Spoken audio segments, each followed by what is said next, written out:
Thank you so much for being here today. I'm so Oh. excited. Well, thank you so much. Absolutely. So I guess we're just going to dive right into it. I feel like my first overarching question is always like, since you're from this area and everything, why did you decide to set it here? Is that why? Was there a different reason? Well, mainly because, a lot of times you'll read in sort of advisories of authors, write what you know, correct? So since I've lived here in South Central Pennsylvania, really my entire life, why not set it here? And then also, I thought that one of the things that is missing are a lot of books about South Central Pennsylvania. I mean, there are some, of course, but I just thought it was an unusual setting in terms of it's not overused like some of the big cities.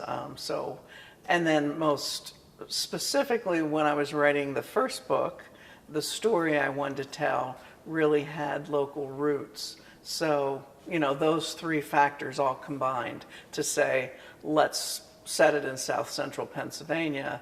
Then once I had created Alexa Williams as a character, it was like, oh, well, we'll just have the rest of the books take place mostly here. She does go afield here and there. A little tease to what's to come. Yes. And that actually leads perfectly into my next question. I was going to ask, are those places and like groups in the novel real? Like you talked about that chapel in the woods and the Underground Railroad stop and the like militia. Like, was that you or was that real or both? Both. Okay. The chapel in the woods in Dead of Autumn is absolutely real. In fact, it's about a mile and a half from my house, and I just passed it the other day. But the Underground Railroad cave that Alexa talks about, or it plays a role in the book, actually is based on one that I encountered when I went to college at Dickinson, which is in Carlisle, Pennsylvania. I think they've boarded it up or covered it up, but I sort of took the chapel, and created my own place. And that is somewhat like a lot of the places in the books. Some of them are real, some of them are invented.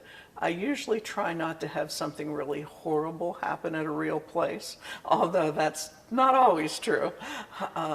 You ask about the militia as well. It's not based on a specific militia, but Pennsylvania, it turns out, at least at the time I was writing the book, had the highest number of militias in the United States, surprisingly. Yeah, so I didn't feel I was too far afield in creating one. Yeah. Yeah, I was surprised, like when I was reading this, I hadn't known a lot, I guess, of like the history that's sort of woven in there, and I was like, wow, like I'm sure, I don't know, I just got the feeling like that it was at least somewhat real or based in fact, and I was like, oh, I need to do some research, I think. Yeah, a lot of the history, the Civil War history that comes into it, the Confederate Army did get as far north as Chambersburg and Carlisle. So a lot of the most, I'd say, of the history is either 100% accurate or based on something that could have happened. Yeah. And when you were doing your research, did you do it like out of books, on the internet, out of a bunch of different sources? Was there one like source that really helped you? I would say that I did a combination of all of it. Cumberland County has a historical society. They have a lot of information on the Babes in the Woods, which is part of the story in Dead of Autumn. But also, one of the things that I found, and I was actually so happy to find this, is that a lot of the source material that I used for the Babes in the Woods story, which is about, for those who haven't read the book, it's a sort of historical subplot in Dead of Autumn, and it tells about a real thing that happened where 3 young girls during the Depression were found arrayed on a blanket dead in the woods. And it was a real big event back in the Depression, you know, no TV, barely any radio, but there were newspapers. And all those newspapers are online. So I was able to find all sorts of stories about it, both in Cumberland County News and California News, which is where the family came from originally, and other papers. So I was able to, I think I have one or two things that are even a quote out of a newspaper almost, that was contemporaneous at the time the girls' bodies were found. Yeah. And can you talk a little bit about like your writing process or inspiration behind it? Like, did that really set you off, or was this an organic idea? For Dead of Autumn, I had sort of two things that came together as I was thinking about writing this book. I'll talk about the Babes in the Woods first, since we just talked about that. But where their bodies were found is less than a mile from my house, where I've lived for 40 years, in the mountains outside of Pine Grove Furnace State Park. And there's a sign along the road that says, that gives the date they were found, and that they're, you know, called the Babes in the Woods. And almost, not quite 100 years, I guess we're getting into 80 years or so after their bodies were found, people still leave little toys, leave flags, you know, so their memory is still a real living thing to people in the area. And so I was always interested in that story. And then a few years before I wrote the book, there was this was probably in the early 2000s, it could have been earlier, but a woman's body was found near Pine Grove Furnace State Park. And for years, the police tried to identify who she was. And they finally did years later. I mean, it was one of those amazing, like, cold cases that they found, but they even posted a picture of her corpse, her face, in the paper. And it just always struck me as so tragic that here was this young girl lying in the woods, abandoned, you know, just sort of thrown away in the woods by somebody after they killed her. And somewhere in the world, she probably had a mother, a father, a sister, a brother who was wondering what happened to her. And that stayed with me for years. So when I decided to write the book, I thought, well, you know, what are there's such similarities here in the, you know, the space of a few miles. In the 1930s, 3 young girls were killed. Later in this century, there were another young girl found in the woods, and it's somewhat emblematic of how some elements of society treat women. So I wanted to write about that. Yeah, that was certainly, I feel like, a theme woven throughout the book. Yeah. Can you talk a little bit about that? I guess, like, how you decided to weave that into the book? Well, I open the, you know, how you have quotes at the beginning of the book. I used a quote from the poem Herman Melville, but that's not so important. But it's, evil is always familiar and sleeps in your bed and eats at your table. And to me, that says a lot about who often kills women in America. I don't have the statistics off the top of my head, but if you look at the number of women who are killed by domestic partners, boyfriends, husbands, it's startlingly high. And I used to work in state government for many years ago, and one of my tasks along the way was to work with domestic violence programs. And so that's another element that sort of always stayed with me as a concern. And so that's when I decided that along with the dead bodies. You know, this was a theme that that and other women's issues was something I really wanted to touch on in the book. And then have she's not an official detective. Alexa, my heroine, is just someone who can't walk away when maybe she should. And so she just keeps getting drawn further and further into this mystery and into danger when she finds the body of an unidentified young woman in the woods near Pine Grove Furnace State Park. Interesting. Yeah. And you mentioned that you had been a state employee, so how did you make that jump, or what made you decide to go from that to an author? Oh, I had a lot of steps along the way. I always liked to write, but when I was younger, it was working on, doing things like working on the high school and college newspaper. When I graduated from college, I even wanted to be a journalist, but couldn't find a job at the time, so I drifted into state government and ended up staying in Pennsylvania state government for well over 20 years, working in a variety of programs, including domestic violence, family planning, child abuse. But my last job, I was the deputy secretary for medical assistance, so I ran the Medicaid program, which is a political appointment at that point. So when administrations change in state and federal government, so do the deputies. So I was asked nicely to leave and went into the private sector and worked in Medicaid managed care for another 10, 15 years until I retired to do part-time consulting.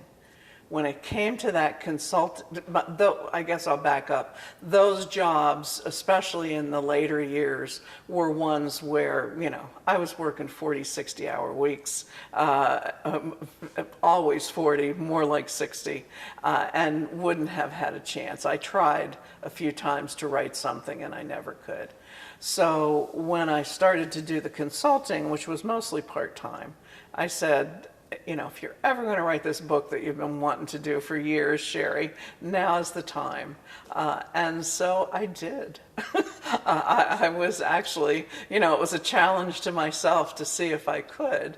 And after I wrote I found a publisher, and I just liked it, so I kept doing it. So did you set out to write a series, or you wrote your first one, you're like, oh, I think this could be a No, I set out to write one book just to see if I could do it. And then I liked the character. You know, in suspense, series are often the sort of the rule of the road. There's some standalones, but it's more typical to have a character that you continue through a series. And my publisher was happy to publish more of them. And so I decided to just stick with Alexa and write some new stories. Nice. And can you talk a little bit about Alexa being your main character and like your top two other either favorite characters or most important characters, like how their personalities develop, that sort of thing? Okay, that's a hard one. Alexa as my main character, I wanted somebody who was like a professional. So first of all, so she was smart and, you know, ambitious, but also so she had some flexibility. So I made her a lawyer. You know, she could have been something else, but I made her a lawyer. She had spent a lot of time working, although she's from Carlisle, she had spent a lot of time working in New York City, got tired of the rat race, and came home and joined her family firm. And so she's trying to find peace and quiet living in this cabin in the woods. And for those who read the books, they'll find out that she finds no peace and no quiet. But she is happy there, along with her Mastiff Scout, her English Mastiff Scout.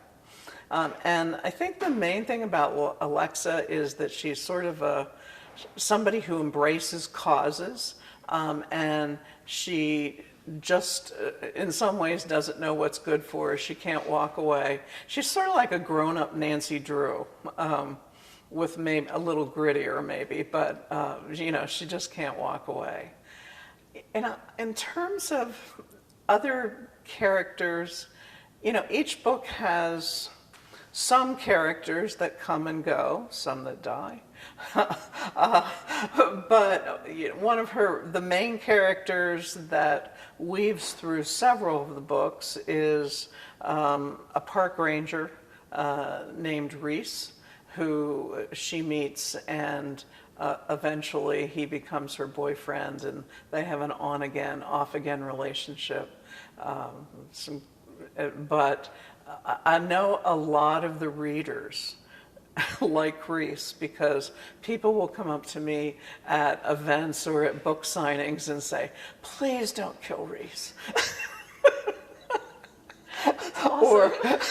Or I want to know what's going to happen with Alexa and Reese. So people have become a little bit invested in that relationship, I think.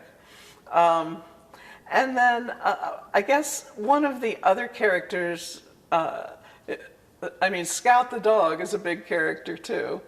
He's an English Mastiff, and he's based on a series of English Mastiffs that my husband and I had over the years. So he's just this big, lovable dog who is always around. But the other human character that maybe is probably the most consistent is her best friend, Melissa, who is a flamboyant photographer with a big use of sometimes bad words, sometimes not. But she's very different than Alexa, but she makes a nice counterpoint to Alexa herself. Personality. Yeah. Yeah. Can you just give us a quick overview of like the rest of the series, just generally, and your other books? Okay, sure. The Alexa Williams suspense series right now has 5 novels in it. I'm working on the 6th. But, oh, thank you. But the first 4, I got into a season rut. So Dead of Autumn, which we've been talking about, Dead of Summer, it is very quickly, it talks about, its themes deal with sex trafficking, which actually is a real issue in this area. People might not understand that. And the historic story takes place at Woodstock. The Dead of Spring is the next novel. It's about political corruption and energy policy, and starts off with a striking scene in the Pennsylvania state capitol where a senator plunges to his death in the lobby. And the historical story there is about 3 Mile Island, because energy policy now, energy policy in the 70s, maybe different energy, but a lot of the things are the same. Dead of Winter is the final season's novel, and it talks about terrorism and refugees. Those are the themes. But the historical story is about John Brown's raid on Harper's Ferry. And one of the questions I try to explore in the book is, what is terrorism? Because people thought John Brown was a terrorist too. Now people credit him with maybe sparking the Civil War and the ultimate freedom of slavery, of slaves. So I will mention, although I'm highlighting the themes, that this is all suspense. I want you to be on the edge of your seat, so it's not, like school books where I'm telling you about something. First and foremost, these are all suspense. The 5th book, I had actually run out of seasons, so I had to come up with a new title, and I decided to go and totally different direction. And since Reese, who I mentioned earlier, Alexa's boyfriend, was a lion researcher before he became a park ranger, and actually by this time he has now started to work for a foundation in DC that does wildlife preservation. He goes to Africa for a short assignment to Botswana, and Alexa travels with him. And so that fifth book takes us out of the United States entirely. My husband and I travel a lot, and Botswana is one of my favorite places on earth. So that book deals with elephant poaching, a little bit about government corruption, and has no real historical subplot like the others, but there is some historical underpinnings about the Zimbabwean fight for independence, and that works into some of the backstories of several of the characters. So that's it on the Alexa Williams. During the pandemic, I decided to do something different. As I said, my husband and I like to travel. We've traveled ever since we took our hippie van after college and and spent 4 months traveling around the country, and we never stopped traveling after that. So people have been saying to me for years, you should write up these stories that you're always telling about your travels. And since during the pandemic we couldn't go anywhere, I decided to travel in my mind by writing up all of these stories and anecdotes, and composed a series of essays which are in a 2-volume travel memoir called Beyond the Sunset. The first one is Adventures Outside My Comfort Zone. The second one is subtitled Expanding My Horizons. And both of them include a lot of stories, a lot of anecdotes, a lot of travel tips from frequent travelers, and also some of the pictures that my husband and I, especially my husband because he's a very good photographer, but we've taken over the years. So that was a real big departure writing nonfiction, but it was a lot of fun. And now, as I said, I'm working on the next Alexa, but it's coming a little more slowly than I would like. We'll look forward to it. Good. Is there anything that you wanted to add? You know, we discussed a little bit about your early career. Is there anything else that you'd want to add about, you know, what got you to where you are now? Anything in regards to writing, any publishing roadblocks, anything that you might want to mention? Okay.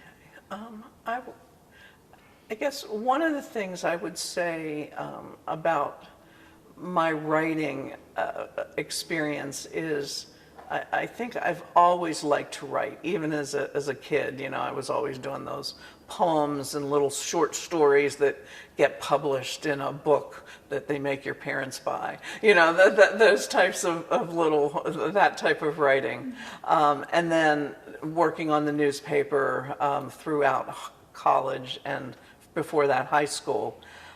But even when I was in state government, I had jobs where I wrote. Now, writing for government bureaucracy is totally different. You know, more words is always better in bureaucracy. But I've written everything from laws to regulations to testimony before legislative folks to policies to things that go to the federal government to justify funding.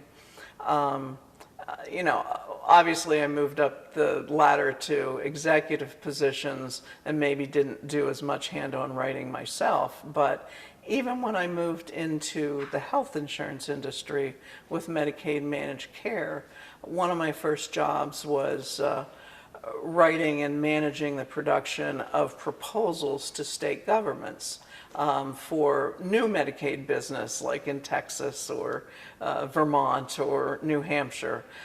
So I had a lot of writing experience, which really came in handy when I decided that I wanted to write a novel.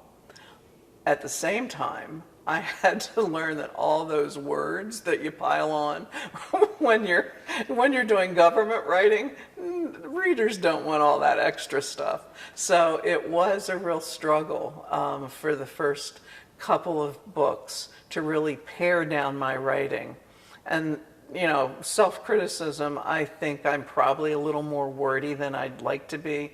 Like, my ideal in terms of crispness of writing is Ernest Hemingway. I mean, every word, you know, has a particular purpose. And, you know, if I could ever achieve that, I would think it was like wonderful. But you know, I'm no Hemingway, that's for sure. You're still practicing. I'm still a journey person writer. Do you have any advice that you would offer to other authors or people who want to write?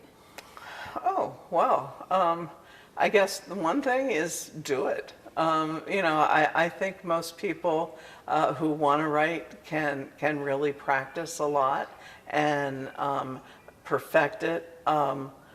I would say be open to criticism, constructive criticism from other writers. I'm still in a critique group of 5 authors that meets monthly, and we all share our information with each other, and it's so invaluable to get that. And then, of course, once your publisher gets hold of your manuscript, which you think is done, my wonderful editor, I've been lucky to have the same editor, a woman named Jen Capella at Sunbury Press, who has edited every single one of my books, and she only enriches them, makes them more readable, catches really dumb stuff like in one of my books, one of the minor characters had red hair in chapter 3.